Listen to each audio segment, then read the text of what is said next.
বান্দাকে একটা মর্যাদা দান করবেন, সেই মর্যাদা,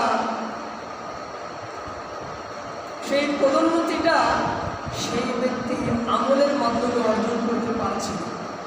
তখন আল্লাহ রাব্বুল আলামিন ওই ব্যক্তিকে একটা অসুস্থতা দিয়ে দেন, আর এই অসুখের কারণে পরবর্তীতে আল্লাহ রাব্বুল আলামিন সেই জায়গাতে তাকে পদোন্নতি দান করেন। যেমন আবু দাউদ শরীফের 3090 নম্বর হাদিসের মধ্যে আসছে, রাসূলুল্লাহ সাল্লাল্লাহু আলাইহি ওয়াসাল্লাম বলেন, ইন্নাল আবদা ইযা সাবাকাত লাহু মিনাল্লাহি মানজিলাতান, যখন আল্লাহ রাব্বুল আলামিন বান্দার মর্যাদা স্থির করে রাখেন, মর্যাদা লাভ করার আগে মর্যাদাটা স্থির করে রাখেন, লাম ইয়াবলুগহা বিআমালিহি, কিন্তু বান্দা এই মর্যাদাটা অর্জন করতে পারবে না তার আমল দ্বারা। তখন আল্লাহ রাব্বুল আলামিন ইবতালাহুল্লাহু ফি জাসাদিহি, আল্লাহ রাব্বুল আলামিন তখন ওই বান্দার শরীরে পুরো একটা রোগ দিয়ে দেন, আও ফি মালিহি, অথবা বান্দার ধন সম্পদের মালের মধ্যে কোনো সমস্যা দিয়ে দেন, আও ফি ওয়ালাদি, অথবা বান্দার সন্তানাদের মধ্যে রোগ বালা মুসিবত দিয়ে দেন, সুম্মা সাব্বারা আলা যালিক, এরপর বান্দা ওই রোগ বালা মুসিবতের উপরে ধৈর্য ধারণ করে হাত্তা ইয়াবলুগুল্লাহু মানজিলা আল্লাতী সাবাকাত লাহু মিনাল্লাহ, এমনকি বান্দা ওই পদোন্নতি হয়, ওই মর্যাদার স্থান লাভ করে মর্যাদা লাভ করতে পারে, যেটা আল্লাহ রাব্বুল আলামিন তার জন্য নির্ধারণ করে রেখেছিলেন। তাহলে আমরা জানলাম ওষুধ মাঝে মধ্যে আল্লাহ রাব্বুল আলামিন বান্দার উন্নতির জন্য ওষুধ দিয়ে দেন, মর্যাদার উন্নতির জন্য কি দেন? ওষুধ দেন। বুখারীর হাদিসের মধ্যে আসছে, আল্লাহ রাব্বুল আলামিন যখন পুরো বান্দার কল্যাণ চান, তখন আল্লাহ রাব্বুল আলামিন ওই বান্দাকে পুরো একটা বালা মুসিবতের মধ্যে লিপ্ত করে দেন।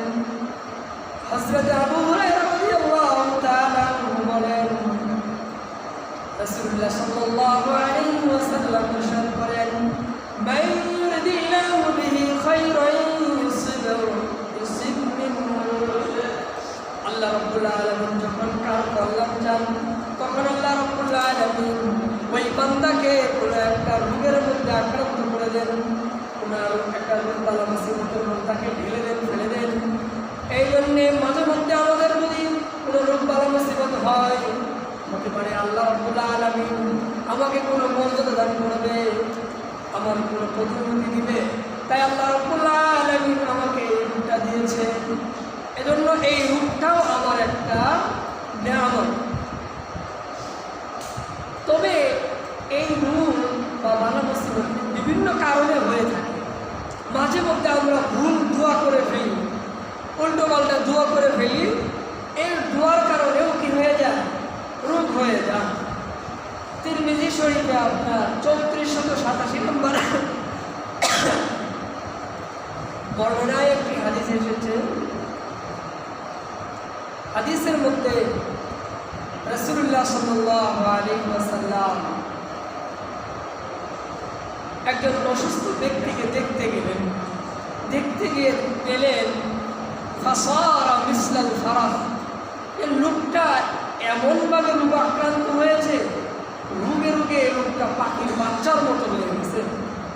পাখির বাচ্চার গায়ে যেমন তেমন গোশত থাকে না, একেবারে শুকিয়ে শুকনো, ওই লোকটাও রোগে জর্জরিত হতে হতে আপনার একেবারে পাখির বাচ্চার মতো হয়ে গেছে। রাসূল সাল্লাল্লাহু আলাইহি ওয়াসাল্লাম তাকে জিজ্ঞাসা করলেন, হাল কুনতা তাদউ বিশাইইন আও তাসতালু ইয়াহু, বললেন তুমি মুক্তির জন্য আল্লাহর কাছে কি কোনো কিছু চাও নাই, যে আল্লাহ আমাকে মাফ করে দেন, এ ধরনের কোনো দোয়া করে নাই?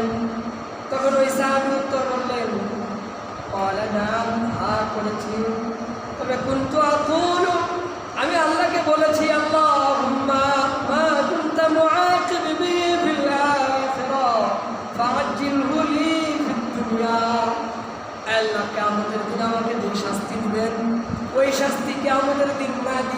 দুনিয়ার মধ্যে আমাকে দিয়ে দেন। কিয়ামতের দিন পরকালে যে শাস্তি দিবেন, পরকালে শাস্তি না দিয়ে দুনিয়াতেই আমাকে শাস্তি দিয়ে দেবেন।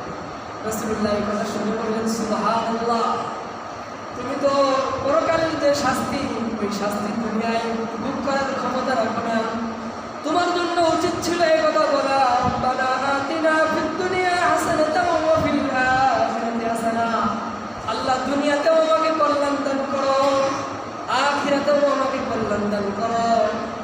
দুনিয়াতে আমাকে বালা মুসিবত থেকে মুক্তি দাও, আর আখিরাতে আমাকে জাহান্নাম থেকে মুক্তি দাও। এইরকম দোয়া করা তোমার দরকার ছিল, কিন্তু বান্দা দোয়া করছে কি? ভুল দোয়া করেছে যে আল্লাহ, আমাকে আখিরাতে যে কষ্ট দিবা, সেই কষ্ট আমাকে দুনিয়াতেই দিয়ে দাও। এইরকম ভুল দোয়া করার কারণেও আমরা অনেক সময় বিভিন্ন রোগে আক্রান্ত হয়ে পড়ি। মানুষ রোগে আক্রান্ত হয়, আর এর চেয়ে রোগ আক্রান্ত হওয়ার বড় ধরনের কারণগুলোর মধ্যে একটা হল অপরিষ্কার। যখন মানুষ অপরিষ্কার অপরিচ্ছন্ন হয়ে যায়, তখন তার রোগ হওয়াটা খুব স্বাভাবিক হয়ে যায়। তাই বিশ্বনবী মুহাম্মদ রাসূলুল্লাহ সাল্লাল্লাহু আলাইহি ওয়াসাল্লাম বলেন, আত-তুহুরু শাতরুল ঈমান, পবিত্রতা হলো ঈমানের অর্ধেক। পূর্ণ ঈমানের অর্ধেকেরই হলো পবিত্রতা, অর্থাৎ পবিত্রতার গুরুত্ব অনেক বেশি। আপনাকে খুব গুরুত্ব দিতে হবে পবিত্রতার ব্যাপারে, পরিষ্কার পরিচ্ছন্নতার ব্যাপারে আপনাকে খুব গুরুত্ব দিতে হবে। যদি আপনি পরিষ্কার পরিচ্ছন্নতার ব্যাপারে বেশি গুরুত্ব প্রদান করেন, তাহলে আল্লাহ রাব্বুল আলামিন আপনাকে বিভিন্ন রোগ থেকে হেফাজত করবেন। এক হাদিসের মধ্যে রাসূল বলেন, নাযিফু আফনিয়াতাকুম, তোমরা তোমাদের বাড়ির আশপাশটা পরিষ্কার রাখো। বাড়ির আশপাশ পরিষ্কার রাখো। যদি পরিষ্কার না রাখে, ওগুলোর মধ্যে মশা হবে, মাছি হবে, আর এগুলো আস্তে আস্তে করে আপনার খাবারের মধ্যে পৌঁছাবে, আর সেখান থেকে আপনার কি হবে? বিভিন্ন রোগ হবে। ঘর পরিষ্কার করতে হবে। ঘর পরিষ্কার যদি না করেন, দেখা যায় ঘরের মধ্যে তেল চোরা, বিভিন্ন এ জাতীয় পানি বাসা বাঁধবে। তেল চোরা বড় ধরনের ভয়ঙ্কর খারাপ একটা প্রাণী।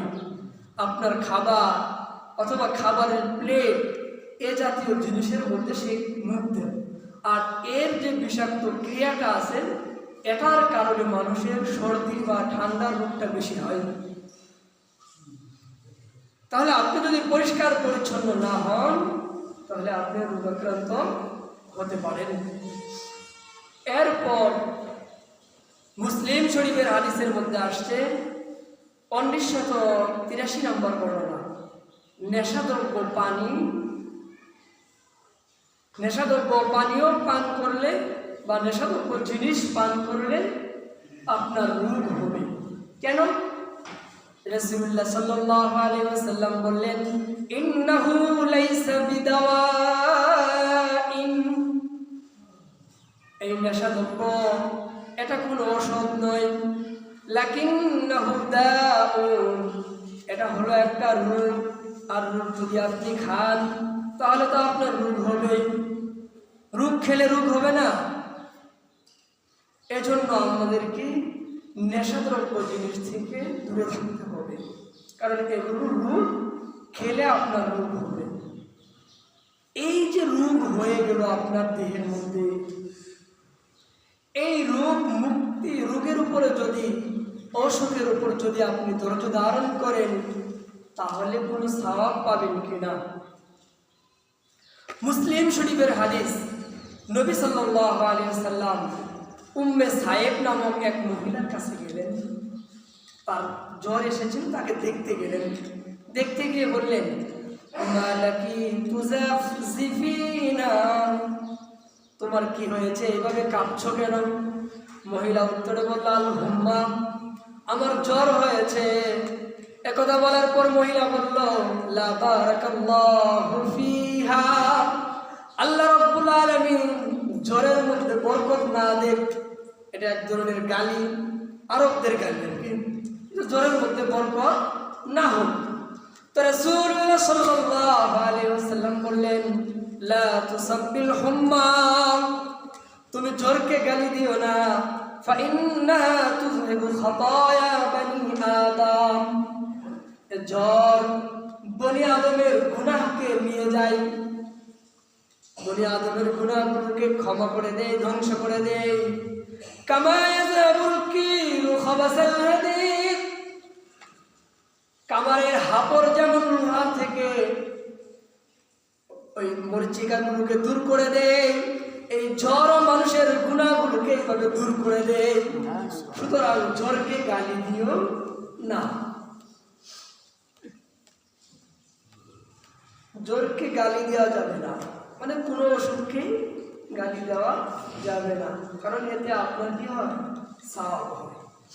বুখারীর হাদিসের মধ্যে আসছে, আবু মুসা আশআরী রাদিয়াল্লাহু আনহু বলেন, ইদা মারিদাল আবদু আও সাফারা কুতিবা লাহু বিমিসলি মা কানা ইয়ামালু মুকিমান সাহিহান, যখন কোনো বান্দা অসুস্থ হয়ে পড়ে অথবা লোকটা বাড়ি থেকে সফরের জন্য রওনা হয়ে গেল, মানুষ অসুস্থ হলে সুস্থ থাকতে যেইভাবে আমল করতে পারে, রোজা, সালাত, বিভিন্ন নেক আমল করতে পারে, অসুখ হলে কি ওইভাবে করতে পারে?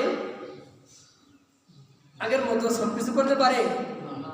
অনেক নিয়ত ছিল যে এইবার কি করব, মুহররম মাসের 10 তারিখ 9-10 রোজা নেব, কিন্তু অসুস্থতার কারণে নিতে পারলাম না। এভাবে আরো অনেকেরই ইচ্ছা ছিল, কিন্তু অসুস্থতার কারণে তারা নেক আমল করতে পারে না। রাসূল বলেন যে কোনো বান্দা যখন রোগাক্রান্ত হয়ে পড়ে অথবা সফর করে, ভ্রমণ করে, এ সময় ওই বান্দার জন্য সেই আমলই লেখা হয়। সুস্থ থাকতে যেই রকম আমল করছে, সুস্থ থাকতে যেইভাবে সুন্নত পড়ছে, সুস্থ থাকতে যেইভাবে নফল ইবাদত বন্দেগী করছে, অসুস্থ হওয়ার কারণে সেই নফল ইবাদতগুলো করতে পারতেছে না, সেই সওয়াবের কাজগুলো করতে পারতেছে না।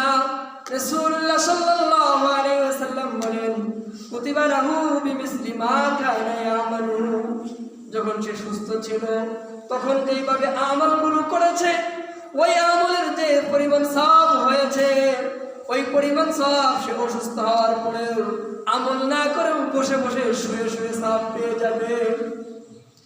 আব্দুল্লাহ ইবনে মাসউদ রাদিয়াল্লাহু তাআলা আনহু একবার কান্না করতেছিলেন। জিজ্ঞাসা করা হলো, আপনি কান্না করছেন কেন? আপনার কি অসুস্থ হয়েছে? এই কারণে কান্না করছেন? তিনি উত্তর দিলেন, না, আমি অসুস্থ এই কারণে কান্না করছি না, কিন্তু সুস্থ থাকা অবস্থায় যে পরিমাণ নেক আমল করেছি, ওই পরিমাণ নেক আমল তো এখনো লেখা হচ্ছে। যদি আরো বেশি নেক আমল করতাম, যদি সুস্থ থাকা অবস্থায় বেশি বেশি নেক আমল করে আসতে পারতাম, আজকে অসুস্থ হওয়ার পরেও বসে থেকে শুয়ে থেকে সেই পরিমাণ সওয়াব পেয়ে যেতাম। তাহলে অসুস্থ হলে কি পাওয়া যায়? সওয়াব পাওয়া যায়। আপনি যে নেক আমলগুলো করা দরকার অসুস্থতার কারণে করতে পারতেছেন না, ওগুলো সওয়াব আপনি পূর্বে করে থাকলে সেই অনুযায়ী সওয়াব পেয়ে যাবেন। যেমন বিভিন্ন চাকরির মধ্যে অসুস্থতার কারণে আপনি উপস্থিত ছিলেন না, এরপরেও আপনাকে বেতন দেওয়া হয়। সরকারি চাকরিজীবী করে বেতন দেয় না অসুস্থ হওয়ার পরে। তো আপনি সুস্থ অবস্থায় নেক আমল করার কারণে যখন অসুস্থ হয়ে পড়বেন, তখন নেক আমল না করার পরেও আপনি এমনি এমনি সওয়াব লাভ করবেন। বুখারী হাদিস। এরপর অসুস্থ হয়ে গেছেন, অসুস্থ হওয়ার পরেও আপনি আল্লাহর প্রশংসা করতেছেন, তাহলে আল্লাহ রাব্বুল আলামিন আপনার জীবনের সব গুনাহগুলোকে মাফ করে দেবেন। সুবহানাল্লাহ। মুসনাদে আহমদের মধ্যে হাদিস আসছে, আল্লাহ রাব্বুল আলামিন হাদিসে কুদসির মধ্যে বলেন, ইযান আনা ইবতালাইতু আবদান মিন ইবাদি মুমিনান, আল্লাহ বলেন, আমি যখন কোনো আমার বান্দাদেরকে, মুমিন বান্দাদের মধ্য থেকে কোনো বান্দাকে ইবতালাইতু পরীক্ষা নিই, কোনো রোগের মধ্যে আক্রান্ত করি, আক্রান্ত করার পরে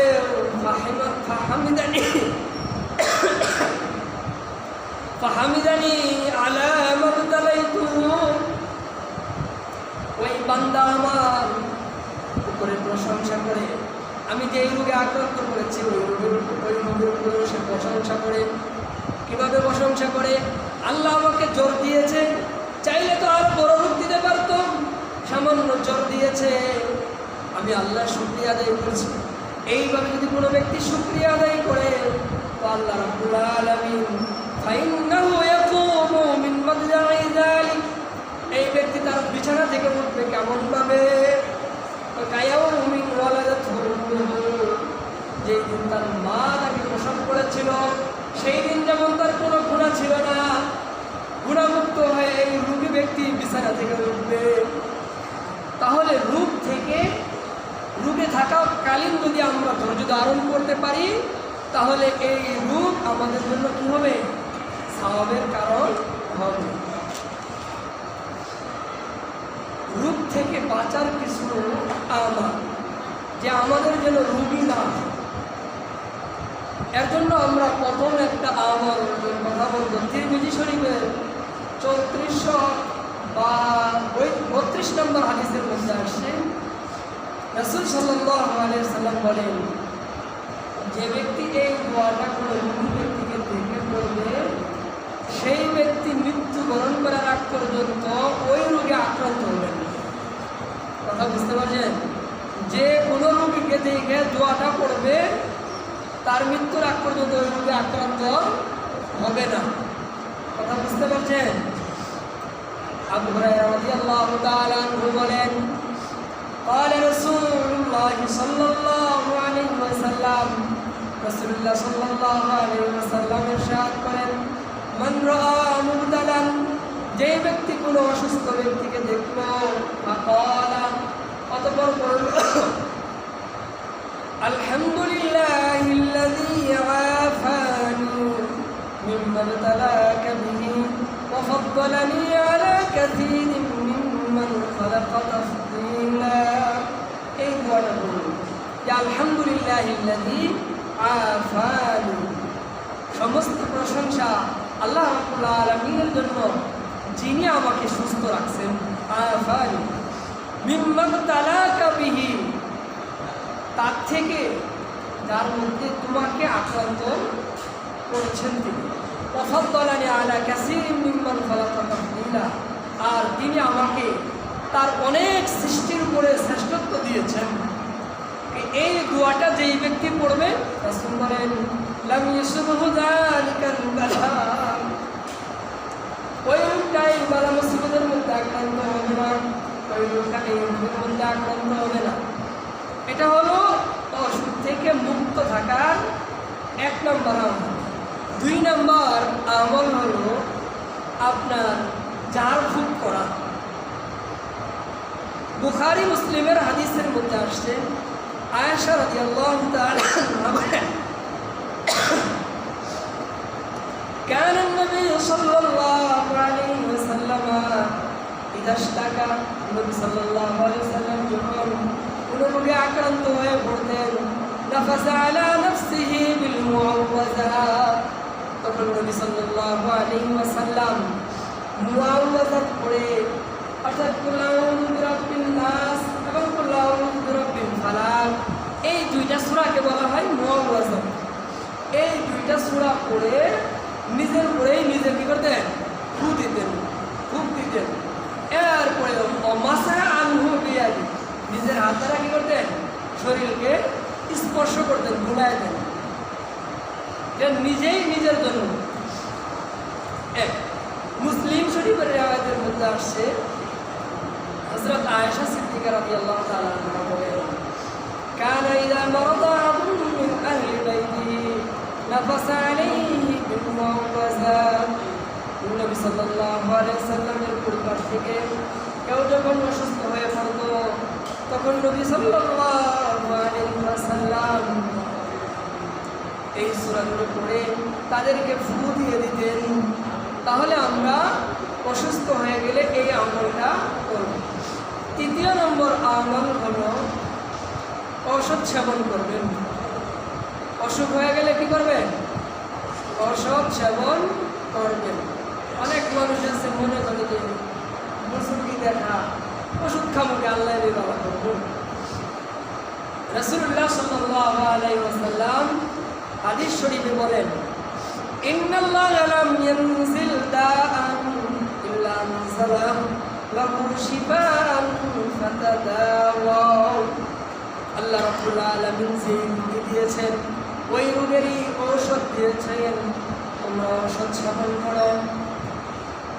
অন্য হাদিসের মধ্যে আসে মুসনাদে আহমদের 12,596 নম্বর হাদিসের মধ্যে আসে হযরত আনাস রাদিয়াল্লাহু বলেন, ইন্নাল্লাহা হাইসু খালাকাদ দাআ খালাকাদ দাওয়া। আল্লাহ যেমন রোগ সৃষ্টি করেছেন তেমন ওই রোগের ঔষধ সৃষ্টি করেছেন। ফাতাদাওয়াউ, সুতরাং তোমরা ঔষধ সেবন করো। তাহলে আমরা রোগাক্রান্ত হয়ে গেলে ঔষধ সেবন করব। হাদিস শাস্ত্রের কিছু কিতাব আছে, এই কিতাবগুলোর মধ্যে আসছে আপনার কিতাবভিত্তিক চিকিৎসার অধ্যায়। অর্থাৎ নবী সাল্লাল্লাহু আলাইহি ওয়াসাল্লাম সাহাবারা কেউ অসুখ হলে তাদেরকে চিকিৎসা দিতেন, তুমি এটা খাও, তুমি ওটা খাও, এইভাবে বিভিন্ন সময় বিভিন্ন চিকিৎসা দিতেন। ওই চিকিৎসার হাদিসগুলোকে কিতাবুদ্দিন নামক একটা অধ্যায় লিখে ওর মধ্যে লেখা হয়। অনেক মানুষ মনে করে যে অসুখ না হলে মনে হয় খুব ভালো মানুষ, বুজুর্গ মানুষ, নাকি কর? অসুখ না হওয়া কি বুজুর্গের আলামত কিনা? অসুখ না হওয়াটা বুজুর্গের আলামত না। অসুখ না হওয়াটা কিসের আলামত না? বুজুর্গের আলামত না, বরং অসুখ না হওয়াটা গুনাহগারের আলামত। অসুখ না হওয়াটা বুজুর্গের আলামত না, অসুখ না হওয়াটা কিসের আলামত? গুনাহগারের আলামত। আবু দাউদ শরীফে হাদিস আছে, এক ব্যক্তি বলেন, ইয়া রাসূলুল্লাহ মাল আসকাম আল্লাহি মারিতু কাত্তু। রাসূল বললেন, কুম আন্না ফালাস্তা মিন্না। এক ব্যক্তি বলল, ইয়া রাসূলুল্লাহ অসুখ আবার কি? আমি তো আল্লাহর কসম করে বলতে পারি, আল্লাহি মা মারিতু কাত্তু, আমি তো কখনো রোগাক্রান্তই হইনি, অসুস্থই হইনি। তো রাসূল সাল্লাল্লাহু আলাইহি ওয়াসাল্লাম বললেন, কুম আন্না, তুমি আমাদের থেকে উঠো, ফালাস্তা মিন্না, তুমি আমাদের অন্তর্ভুক্ত না। তুমি অসুস্থ হও না, কোনো সময় রোগাক্রান্ত হও না, তুমি আমাদের দলের অন্তর্ভুক্ত না, যাও এখান থেকে। অসুখ না হওয়াটা কিসের আলামত না? তাহলে বুজুর্গের আলামত না। এক আরেকটি বর্ণনা হলো তাখরিজুল ইহয়া লিল ইরাকি নামক কিতাবের মধ্যে আসছে, এক ব্যক্তি এসে বলল, ইয়া রাসূলুল্লাহ আমার কন্যাটা খুব সুন্দরী, কাজে খুব ভালো, এটাতে ভালো ওটাতে ভালো। তো শেষমেশ গিয়ে বলল সে কখনো অসুস্থ হয় না। রাসূল চিন্তা করছিলেন তাকে বিয়ে করবে, যখন বলছে যে আমার মেয়ে কখনো বিয়ে হয় না, অসুস্থ হয় না, তখন রাসূল তাকে সুস্পষ্ট করে বলে দিলেন, তার আমার কোনো প্রয়োজন নেই, ওই মহিলার আমার কোনো প্রয়োজন নেই, যাও তাকে নিয়ে যাও। যে মহিলা অসুস্থ হয় না, অন্য হাদিসের মধ্যে আসছে ফালা খাইরা ফিহা, তো ওর মধ্যে কোনো কল্যাণই নাই, তাকে নিয়ে যাও। কথা বুঝতে পারছেন? আপনার মুয়াত্তা মালিক, ইমাম মালিক রাহিমাহুল্লাহ রচিত একটি কিতাব, বুখারী শরীফের পর্যায়ের কিতাব। এই কিতাবের মধ্যে একটা হাদিস এসেছে, ইন্না রাজুলান জাআহুল মাউতু ফি জামানি রাসূলিল্লাহি সাল্লাল্লাহু আলাইহি ওয়াসাল্লাম। রাসূলের জামানায় এক ব্যক্তির অসুখ হলো। ফাকাল রাজুলুন হানিয়ান লাহু মাতা। এক ব্যক্তি বলল, ইয়া রাসূলুল্লাহ অমুক তো খুব সহজেই ভালোভাবে মৃত্যুবরণ করে ফেলল, অর্থাৎ পড়লো আর মরল। আমাদের ভাষায় কি বলি, যে পড়ছে আর মরছে, কোনো কষ্ট হয় নাই। অনেক মানুষ বলে যাক লোকটা মরে ভালোই হইল, কারণ যদি সে ঘরে পড়তো তাহলে তাকে কে কে খেদমত করতো না করতো, হঠাৎ করে মরলো, খুব ভালো হয়ে গেল নাকি? তো এই লোকটাও রাসূলের সামনে এমন বলতেছিল, হানিয়ান লাহু মাতা, খুব ভালো হয়েছে, সে তাড়াতাড়ি মরে গেল না। ওয়ালাম ইয়াবতালা বিমারাস, কোনো রোগেও আক্রান্ত হলো না। রাসূল সাল্লাল্লাহু আলাইহি সাল্লাম তাকে ধমক দিলেন, ওয়াইহাক, থামো, এমন কথা বলো। ওমা ইউদরিকা, তুমি কি জানো, লাউ আন্নাল্লাহ ইবতালাহু বিমারাদিন, আল্লাহ যদি তাকে কোনো রোগে আক্রান্ত করতেন, যদি তাকে কোনো অসুখ দিতেন, ফাকাফফারা আনহু সাইয়্যাতিহি, তাহলে তার গুনাহগুলো মাফ হয়ে যেত। অসুস্থ হয়ে গেলে কি হতো? তার গুনাহগুলো মাফ হয়ে যেত। যেহেতু অসুস্থ হইল না, তাহলে আশা করা যায় গুনাহ মাফ হয় না। বুঝতে পারছেন? আরেকটা ঘটনা, হযরত আয়েশা রাদিয়াল্লাহু তাআলা আনহার ভাই স্ট্রোক করে মারা গেছেন। তো এর জন্য তিনি অনেক দান সদকা করতেন। কেন দান সদকা করতেন? হয়তো সে তওবা করতে পারে না। যেই ব্যক্তি ঘরে পড়ে থাকবে 8-10 দিন, সেই ব্যক্তি কিন্তু আল্লাহর কাছে দোয়া করবে, আল্লাহ জীবনে অনেক ভুল করেছি, আমাকে মাফ করে দেন, আর ভুল করবো না, গুনাহ করবো না, এমন তওবা করার সুযোগ লাভ করবে। যেই ব্যক্তি স্ট্রোক করে হঠাৎ মরে যাবে, সেই ব্যক্তি কি এই তওবা করার সুযোগ পাবে? এজন্যই আয়েশা রাদিয়াল্লাহু তাআলা আনহা বেশি বেশি কি করছেন? দান